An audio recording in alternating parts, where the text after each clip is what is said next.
Hello hi welcome नमस्ते। मेरा नाम ऋतिक और आज हम फिर से बात करने वाले हैं एक और इंटरेस्टिंग कंसेप्ट के ऊपर। तो ये वीडियो उन बच्चों के लिए मोस्ट इंपोर्टेंट होने वाली है जिनके पास सेमेस्टर 4 में सब्जेक्ट है बेसिक या फिर इंट्रोडक्टरी इकोनोमेट्रिक्स। तो चलो फिर शुरू करते हैं आज की वीडियो, जहां पे हम पढ़ेंगे लेसन नंबर 3 के यानी कि मल्टीपल रिग्रेशन इक्वेशन के एक और इंपोर्टेंट कंसेप्ट के ऊपर। तो आता है कंसेप्ट के ऊपर, तो हमें पढ़ना ही क्या है, सीधा मल्टीपल लीनियर रिग्रेशन इक्वेशन।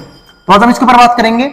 ठीक है, इस चैप्टर की शुरुआत हम प्रीवियस वीडियो से कर चुके थे, जहां पे मैंने इस चैप्टर का इंट्रो दिया था कि मल्टीपल रिग्रेशन इक्वेशन का मतलब क्या होता है और इसे हम कब यूज करते हैं।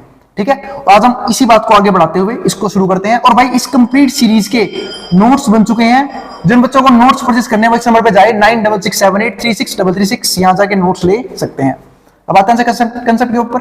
तो multiple linear regression is an extension of simple linear regression equation. तो आपको समझने से पहले आपको बताना चाहिए सिंपल लीनियर रिग्रेशन इक्वेशन होती क्या है। सिंपल लीनियर रिग्रेशन इक्वेशन का मतलब क्या है, जहां पे सिर्फ और सिर्फ मात्र और मात्र एक वेरिएबल हो, है ना, जो कुछ कुछ इस फॉर्म में लिखती थी, y बराबर बीटा नॉट प्लस में बीटा 1 x, ठीक है, प्लस में एरर टर्म। ठीक है, लेकिन जब हम बात करते हैं मल्टीपल वेरिएबल की, इसके पास क्या होते हैं, मल्टीपल वेरिएबल्स होते हैं। जैसे यहां पर देखो, allowing for the modelling of relationship between a dependent variable and multiple independent variable.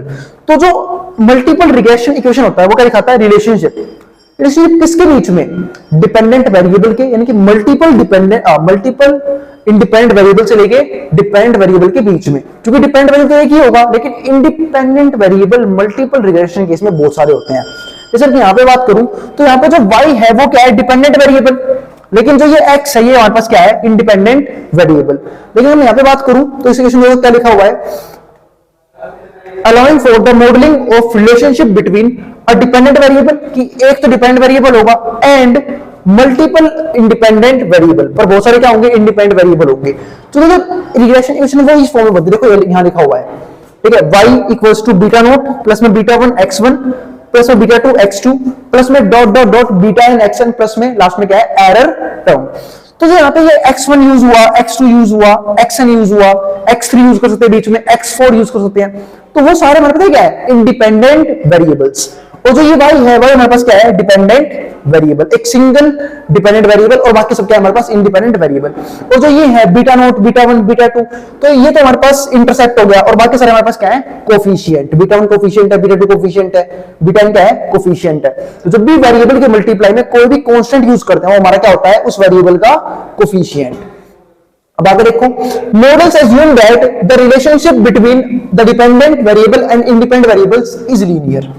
जो रिलेशनशिप है वो इस बात का खास ख्याल रखता है कि जो भी रिलेशन होगा इंडिपेंडेंट वेरिएबल का डिपेंडेंट वेरिएबल के साथ, वो हमारे पास क्या होगा, एक लीनियर फंक्शन होगा।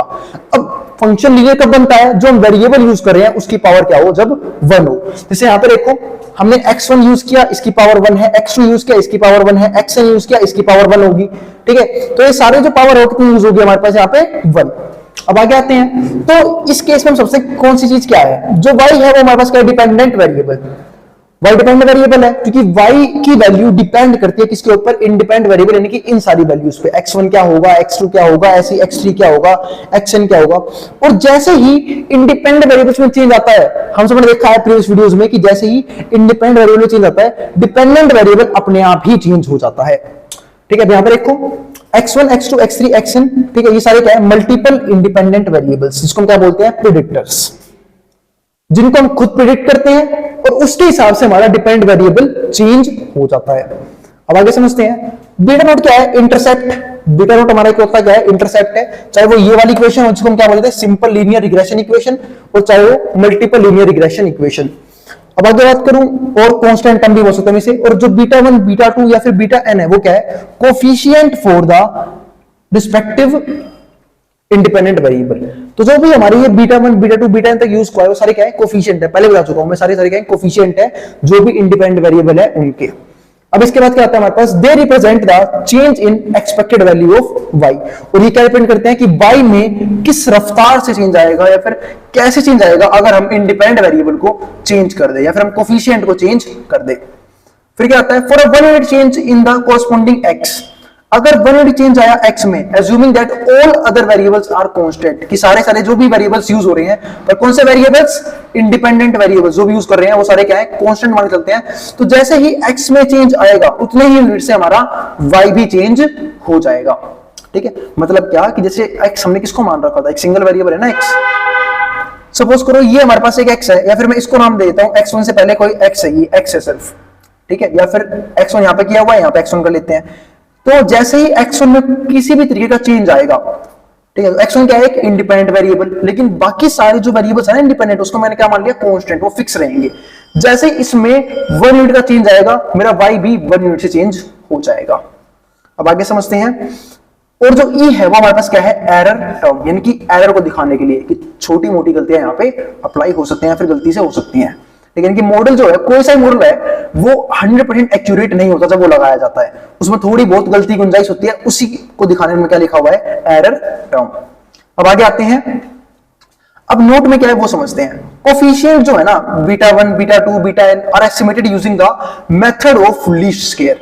तो जो भी मैंने कोफिशिएंट यूज किए हैं बीटा 1, बीटा 2 से लेकर बीटा n तक, ध्यान रखना बीटा नोट हमारा कोफिशिएंट नहीं होता, ना ही ये वाला बीटा नोट हमारा कोफिशिएंट होता, ये सारे क्या होते हैं, इंटरसेप्ट। ठीक है, तो जो बीटा 1, बीटा 2, बीटा n है are estimated using the method of least square. ठीक है, which minimise the sum of square differences, जो मिनिमाइज करता है sum of square differences between observed value of y, उस वैल्यू ऑफ y को जो हम ऑब्जर्व करते हैं, and the values of predicted by regression equation. ठीक है, इसको मैं डिस्कस किया था इस लाइन को, जब हमने प्रीवियस वीडियोस की बात की थी वहां पे मैं डिस्कस किया था मेथड करवाने से पहले कि ये क्या होता है। ठीक है, तो जो भी हमारे कोफिशिएंट है वो सब एस्टिमेट किए जाते हैं किसके जरिए, लीस्ट स्क्वायर मेथड के जरिए। ठीक है, जिसको मिनिमाइज करने की कोशिश करते हैं, which minimises the sum of square difference, sum किसका, स्क्वायर डिफरेंस का सम। ठीक है, बिटवीन द ऑब्जर्व्ड वैल्यू जो हम ऑब्जर्व कर रहे हैं y के लिए वैल्यूज, एंड द वैल्यूज जो कहां से आई है, रिग्रेशन मॉडल से या फिर रिग्रेशन इक्वेशन से। फिर क्या आता है हमारे पास, की components of a multiple linear regression model. की कंपोनेंट कौन कौन से हैं, यानी कि इंपॉर्टेंट कंपोनेंट्स कौन कौन से जो हमने ऊपर पढ़े हैं, बस हमें सिर्फ वो पढ़ना है। उसके साथ ही जो हमारा मेन जो इंट्रोडक्शन है ना लीनियर रिग्रेशन का, मल्टीपल लीनियर रिग्रेशन इक्वेशन का, वो खत्म हो जाएगा। यहां पर देखो इंटरसेप्ट में क्या है, बीटा नोट, ये क्या रिप्रेजेंट है वो समझते हैं। Represent the expected value of y, ये डिपेंड करता है कि y की एक्सपेक्टेड वैल्यू, y क्या था हमारे पास, डिपेंडेंट वेरिएबल, इसकी एक्सपेक्टेड वैल्यू क्या होने वाली है। देन ऑल प्रेडिक्टर वेरिएबल, जब सारे के सारे जो प्रेडिक्टर वेरिएबल्स हैं, चाहे वो x1 हो, x2 हो, xn हो, ध्यान रखना इंडिपेंडेंट वेरिएबल को ही हम प्रेडिक्टर वेरिएबल भी कहते हैं, यानी कि इंडिपेंडेंट वेरिएबल और प्रेडिक्टर वेरिएबल एक ही बात होती है। x1, x2, xn are zero, जब सारे क्या हो, जीरो हो। इंटरसेप्शन मीनिंगफुल और नॉट, और इंटरसेप्शन जो है वो या तो मीनिंगफुल होगा या फिर नहीं होगा, depending on the context of data, वो डिपेंड करता है हमारे डाटा पे जिसके ऊपर हम उस रिग्रेशन को निकालने की कोशिश कर रहे हैं। फिर क्या आता है हमारा second point, slope, slope coefficient. तो बीटा नोट का काम क्या था, एक्सपेक्टेड वैल्यू बताना, किसकी, डिपेंडेंट वेरिएबल की। लेकिन जो बीटा 1 है, बीटा 2 यानी कि जो अब ये तो हमारा इंटरसेप्ट शो करने के लिए, लेकिन जो बाकी वेरिएबल्स हैं बीटा 1, बीटा 2, बीटा 3, इन सब का काम पता है क्या होता है, हमारे यहाँ पे स्लोप को शो करना। तो स्लोप कोफिशिएंट बोलते हैं इन्हें। स्लोप कोफिशिएंट बीटा 1, बीटा 2 से लेके बीटा n तक represent change in the expected value of y। ठीक है, तो बीटा नोट का काम क्या था, एक्सपेक्टेड वैल्यू को बताना, लेकिन जो बाकी वेरिएबल्स हैं, बाकी कोफिशिएंट है, बाकी कोफिशिएंट किसके, इंडिपेंडेंट वेरिएबल, उनका काम क्या होता है, एक्सपेक्टेड वैल्यू में चेंज बताना। ठीक है, represent change in expected value of y for a 1 unit change in the corresponding predictor. जब किसी भी कोरस्पोंडिंग प्रेडिक्टर में 1 यूनिट का चेंज आया हो, होल्डिंग अदर प्रेडिक्टर कांस्टेंट, जब हम बाकी सारे प्रेडिक्टर क्या मानते हैं, कांस्टेंट मानते हैं। वही बताने यहाँ पे समझाई थी कि अगर मैं सिर्फ इसमें कहा गया हमारा एक वेरिएबल में अगर चेंज कर दूं, बाकी सब इंडिपेंडेंट वेरिएबल को कांस्टेंट रखेंगे, तो जो चेंज आया है ना उसको हम क्या बोलते हैं, चेंज इन एक्सपेक्टेड वैल्यू या फिर change in dependent variable y। फिर क्या आता है हमारे पास तीसरा पॉइंट, मल्टीपल प्रेडिक्टर्स। तो जो x1, x2, xn ये सारे क्या है, मल्टीपल प्रेडिक्टर, यानी कि मल्टीपल इंडिपेंडेंट वेरिएबल्स हैं ये। ठीक है, are the independent variable contributing to the model. ठीक है, तो ये मॉडल में कंट्रीब्यूट कर रहे होते हैं। तो ये कई बार क्या होता है, जो हमारा डाटा है ना वो एक से फालतू वैल्यूज पे डिपेंड करता है, जो मैं डिस्कस किया था प्रीवियस वीडियो में। तभी हम क्या यूज करते हैं, मल्टीपल लीनियर रिग्रेशन इक्वेशन। लेकिन अगर मान लो हमारा डाटा सिर्फ और सिर्फ एक ही बात पे डिपेंड करता है, तो हम क्या यूज कर लेंगे, सिंगल रिग्रेशन इक्वेशन। तो हमें जरूरत नहीं पड़ेगी मल्टीपल लीनियर रिग्रेशन इक्वेशन लगाने की। ठीक है, तो ये कंट्रीब्यूट करते हैं मॉडल को। Each variables provides additional information, तो जो हर एक वेरिएबल है ना वो काम कर रहा होता है एडिशनल इंफॉर्मेशन प्रोवाइड करने का, additional information to the predict dependent variable, ताकि वो डिपेंडेंट वेरिएबल को प्रिडिक्ट कर सके। उसके बाद क्या आता है हमारे पास, फोर्थ पॉइंट को बोलते हैं residuals. Differences between the observe value of y, वो वैल्यू जो हमने ऑब्जर्व कर रखी है, और वो वैल्यू जो कहां से आई है, मल्टीपल लीनियर रिग्रेशन से, तो उसके डिफरेंसेस को हम क्या बोलते हैं, रेसिडुअल्स। ये ध्यान रखना। ठीक है, फिर क्या आता है हमारे पास, लिखा भी हुआ है, differences between the observed value of y and the values of y predicted by the multiple regression equation, उसको हम क्या बोलते हैं, रेसिडुअल्स।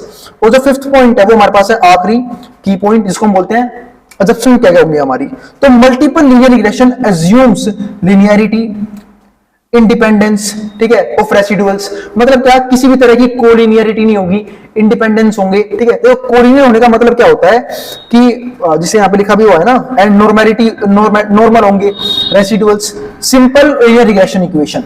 ठीक है, मतलब क्या कि जो भी हमारा मल्टीपल लीनियर रिग्रेशन इक्वेशन होगा वो सिमिलर होगा, similar to simple linear regression equation. मतलब ये फीचर्स होंगे उसके पास, किसके पास, मल्टीपल लीनियर रिग्रेशन इक्वेशन। और निकालने से पहले हम इन चीजों को पहले ही एज्यूम करके बैठे होंगे, इस मॉडल को यूज करने से पहले। आई बात समझ में? ठीक है। और इसके अलावा जो एक पॉइंट यहाँ पे मिस रह गया वो कौन सा है, हाँ, मल्टी कोलिनियरिटी। मल्टीपल कोलिनियर उनका मतलब ये क्या होता है कि जब हमारा जो वैल्यू है, जो हमारा डाटा है, वो एक से फालतू वेरिएबल्स के ऊपर रिलाय करता है। ठीक है, मल्टीपल, जैसे मान लो मैं आपको एग्जांपल देता हूं, कोई भी एक लाइन है, जब इसके ऊपर बहुत सारे पॉइंट सिर्फ इसी के ऊपर हो, इसको हम बोलते हैं मल्टी कोलिनियरिटी। ठीक है, कोलिनियर होने का मतलब ही क्या होता है कि जब बहुत सारे वेरिएबल्स, बहुत सारे पॉइंट सिर्फ और सिर्फ एक ही लाइन के ऊपर जा रहे हैं, उसको बोलते हैं कोलिनियर।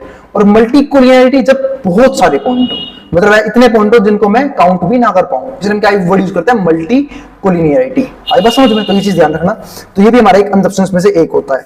तो ये सारे हमारे क्या है, असम्पशंस, जो हम मल्टीपल लीनियर रिग्रेशन इक्वेशन से पहले लेट करते हुए चलेंगे।